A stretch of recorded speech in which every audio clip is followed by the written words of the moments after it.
सर्वप्रथम करुणा के सागर तथागत गौतम बुद्ध जी को नमन करते हुए और विश्व रत्न बाबा साहब भीमराव अंबेडकर के विचारों को हृदयंगम करते हुए बच्चों की आवाज जिनके लिए आज का दिन विशेष तौर पर रखा गया है उधर से ज्यादा आ रही है। तो साथियों, आज हम संविधान दिवस मना रहे हैं क्योंकि 26 जनवरी को जो प्रोग्राम था वो ऑनलाइन मोड में एजुकेशन होने के कारण आज कर दिया गया है। तो मैं कुछ चीजें शुरू करता हूं। आप सबने गीता का नाम सुना होगा, कुरान का नाम सुना होगा, बाइबल का नाम सुना होगा। इसी के साथ आपने गुरु ग्रंथ साहब का भी नाम सुना होगा। जैन अवेस्टा एक और बुक है, उसका नाम भी सुना होगा। और जो बौद्ध धर्म से संबंधित जो सबसे सम्मानित पुस्तक है त्रिपिटक, वो भी आप सबने सुना होगा। मुख्य रूप से 8 धर्म की पुस्तकों का मैंने नाम लिया। भारत की भूमि में 7 धर्म के मानने वाले लोग रहते हैं। ये सब पवित्र जो किताबें हैं, ये उन धर्म के अनुयायियों को जीवन का रास्ता दिखाती हैं। साथियों, इन सबसे ऊपर एक किताब है और वो है हमारा भारत का संविधान, जो ना सिर्फ उनको जीने का रास्ता दिखाता है बल्कि देश को किस प्रकार संचालित किया जाना है, किस प्रकार नियंत्रित किया जाना है, इस सब का रास्ता दिखाता है। बात संविधान दिवस की है, थोड़ा सा परिचय दूंगा। 9 दिसंबर 1940 को संविधान सभा की एक मीटिंग बुलाई गई और उसमें संविधान सभा में पदाधिकारियों का चयन हुआ। फिर 11 दिसंबर 1940 को फिर से एक संविधान सभा की मीटिंग बुलाई गई और जिसमें संविधान का प्रस्ताव पारित किया गया। जो हम संविधान के स्वरूप में देखते हैं, एक कॉमन सी बात लेके कि 2 वर्ष संविधान को पूरा होने में 2 वर्ष 11 महीना 18 दिन लगे। ये 2 वर्ष 11 महीना और सिर्फ 18 दिन की मेहनत नहीं है, बल्कि ये इससे कहीं ज्यादा बड़ी मेहनत है। 40 से चलते हुए जब संविधान सभा की राजेंद्र प्रसाद जी को अध्यक्ष चुन लिया गया तो फिर प्रारूप समिति का गठन हुआ और प्रारूप समिति में 7 सदस्यों में बाबा साहब डॉक्टर भीमराव अंबेडकर जी को प्रारूप समिति का अध्यक्ष बनाया गया और उनका इसको संविधान का प्रारूप करने की जिम्मेदारी दी गई।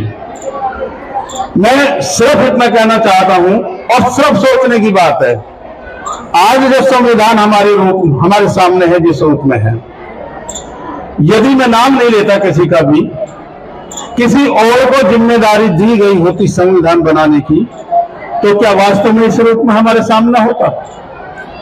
ये इतना बड़ा चैलेंज था कि अभी मैंने शुरुआत में जब शुरू की थी तो मैंने 7-8 किताबों का नाम लिया था। इन धर्मों के लोग सब अपना अपना हित चाहते थे। उसके अलावा एक और सच्चाई है कि भारत जातियों का देश है, धर्म से भी बढ़ के जातियों का देश है और हर जाति का अपना अपना पक्ष है। तो जब हर जाति का अपना अपना पक्ष है, ऐसे में एक सर्वग्राही और समावेशी संविधान बनना आप समझ सकते हैं कितना दुष्कर था। और चूंकि बाबा साहब की विद्वता से उस समय पूरा विश्व परिचित था, जो बाबा साहब को जानता था, तो जब उन्हें ये जिम्मेदारी दी गई, उन्होंने प्रतिनिधित्व वो किसी ऊपर के किसी वर्ण का नहीं बल्कि सबसे नीचे के वर्ण से प्रतिनिधित्व करते थे। उन्होंने वो देखा था कि जो आप केवल ये सोच लीजिए ऊपर सामाजिक व्यवस्था में थे, यदि उनको कहा जाता, मुझे एक उदाहरण ध्यान आ रहा है, ब्रिटेन में एक बार अकाल पड़ गया तो किस तरह की व्यवस्था होती है, किस तरह का संविधान आता। लोग भूख से मरने लगे। जब लोग भूख से मरने लगे और वो राजा के दरबार पहुंचे, दरबार में, तो उसके महल पर उन्होंने जो हंगामा करा, हम भूखे हमें रोटी दो, हमें भूखे हमें रोटी दो। राजा की बेटी आई और ऊपर से देखते हुए बोली कि इन लोगों को क्या परेशानी है। तो उनके जो नौकर थे उन्होंने बताया कि ये लोग भूख से मर रहे हैं, ये रोटी मांग रहे हैं। तो इनके पास रोटी नहीं है, इनके पास रोटी नहीं है तो केक खा लेंगे, लेकिन इतनी आफत करने की क्या जरूरत है। आप आज से समझ गए होंगे कि जिसको ये नहीं पता कि रोटी कैसे कमाई जाती है, रोटी कैसे खाई जाती है, तो वो केक की बात कर सकता है। जिसने वो सब चीजें नहीं देखी, सामाजिक संघर्ष नहीं देखा और समाज में फैली हुई जो कुव्यवस्थाएं थी, मानवता विरोधी थी, वो नहीं देखी, तो वो इतना अच्छा संविधान लिख ही नहीं सकता था। एक ऐसा संविधान कि जिसने सभी के लिए द्वार खोल दिए, और वो संविधान कि आप यदि गौर करें तो एक ऐसा संविधान है हमारा कि ना जिसने मानव को एक समान कर दिया, बल्कि उन चीजों की भी रक्षा की कि जो निर्जीव थी। मानव को तो आप मान सकते हैं, एक दूसरे की मदद कर सकते हैं। आज हमारा संविधान इन वृक्षों की रक्षा करता है, हमारा संविधान उन निर्जीव, उन इमारतों की भी रक्षा करता है जिनके लिए आपके नजर में कोई वो नहीं होगी या नहीं रहती, और उन जीवों की भी रक्षा करता है जिनके लिए कोई नहीं सोचता। आप सबके सामने सलमान खान का उदाहरण आप सब जानते ही है कि एक हिरन को मारने पर उसको सजा हुई थी। सजा क्यों हुई? क्या सलमान खान कोई छोटी हस्ती है? लेकिन यदि उसे सजा हो सकती है और उसे सजा का प्रावधान करा है तो वो इसी संविधान में करा है, और एक इतने अबोध हिरन की भी रक्षा की। इसके साथ साथ समावेशी संविधान, जब संविधान अस्तित्व में आया 26 नवंबर 1949 को, तो उसकी जो 10 आर्टिकल्स थे उन्हें तभी लागू कर दिया गया, और बाकी संविधान को 26 जनवरी 1950 को लागू करा गया। और उसका कारण यह था कि लाहौर में कांग्रेस के अधिवेशन में वहां पर पूर्ण स्वराज्य की घोषणा कर दी गई थी कांग्रेस के द्वारा, तो उस दिन को यादगार बनाने के लिए 26 जनवरी 1950 को चुना गया। लेकिन प्रारूप समिति ने संविधान को 26 नवंबर 1949 को संविधान सभा को सौंप दिया था। जब संविधान सौंपा गया तो उसमें 22 अनुच्छेद थे, 8 अनुसूची थी और 22 भाग थे, 8 अनुसूची थी और 395 अनुच्छेद थे। संविधान निर्माताओं की दूरदृष्टि देखिए, उन्हें पता था कि समय बदलेगा और समय के साथ साथ जरूरतें बदलेंगी, व्यवस्थाएं बदलेंगी, तो संविधान इतना रिजिड भी नहीं होना चाहिए कि उसमें फिर आगे कोई समावेश किया ही ना जा सके। आज जो संविधान का वर्तमान प्रारूप है उसमें 25 भाग है, 12 अनुसूची है और 470 अनुच्छेद हैं। और इसकी समावेशी देखिए कि इसमें 127 संशोधन हो चुके हैं। यानी यदि नियत साफ है तो यह संविधान, आज की तो बात ही छोड़ो, हजारों साल तक कभी भी आउट ऑफ डेटेड नहीं होगा। ये उस संविधान की खूबसूरती है, और जिसको कहते हैं कि भाई, और बाबा साहब ने भी कहा था कि चलाने वालों की नीयत पर निर्भर करता है। एक बड़ा सवाल आता है, मैं भी उसमें सोचता हूं कई बार, भारत का संविधान विश्व के संविधानों में एक लिखित संविधान, सबसे बड़ा लिखित संविधान है। जो ब्रिटेन वाले, उनका पूरे विश्व में राज था, लेकिन उनका संविधान अलिखित था। आखिर ऐसी क्या आवश्यकता पड़ गई कि हमको लिखित संविधान ही चाहिए था? एक आप देखिए जिसने पूरे विश्व पर राज कर दी एक व्यवस्था, और उनका कोई लिखित संविधान नहीं है। तो उसका जो मैं कारण देखता हूं वो सबसे बड़ा यह है कि यह जाति और धर्म की सर्वोच्चता। हर जाति का व्यक्ति, हर धर्म का व्यक्ति अपने आप को सर्वोच्च मानता है, और जब वो सर्वोच्च मानता है तो यदि लिखित संविधान नहीं होता तो इसकी सहज ही कल्पना की जा सकती है कि फिर किस प्रकार से उनका उपयोग किया जाता।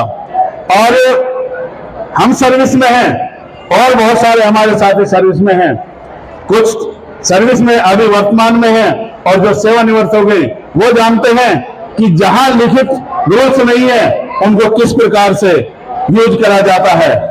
तो इस एक लिखित संविधान में हम सबके अधिकार सुरक्षित कर दिए। उन बाबा साहब और बाबा साहब का संघर्ष, जिसमें से दो बाहर से आपने पढ़ाई होगा जो समिति के थे, एक खत्म हो गए, उनकी जगह रिप्लेस कर दिया, और कुल मिलाकर जो सारा दारोमदार था वो बाबा साहब पर आ गया। और इसी संविधान को लिखने में उन्होंने इतनी मेहनत की, 10 देशों का निचोड़, 10 देशों की व्यवस्था के संविधान का निचोड़ है ये संविधान भारत का। वो एक चलता है ना, कुछ लोग कुछ भी कमेंट कर सकते हैं, और एक दोहा है, साधु ऐसा चाहिए जैसा सूख स्वभाव, सार सार को गही रहे छोटा दही उड़ाए। एक ऐसा संविधान जिसने 10 देशों की व्यवस्था से जो सबसे अच्छी चीजें थी उनको ग्रहण कर लिया। और जो छात्र है वो जब आगे पढ़ेंगे तो देखेंगे कि उसकी जो प्रस्तावना है हमारे संविधान की, सब कुछ उसी में छुपा है।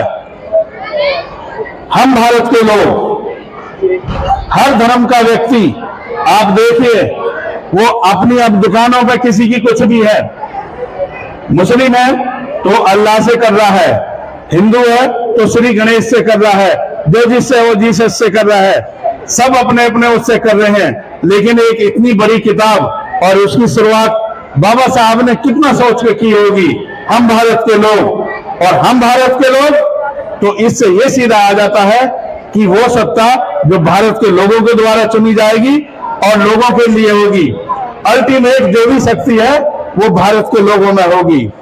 ये एक जो सोच थी वो बहुत बड़ी सोच थी, और इसी सोच ने आज आपको सपने देखने के आसमान खुला छोड़ दिया है।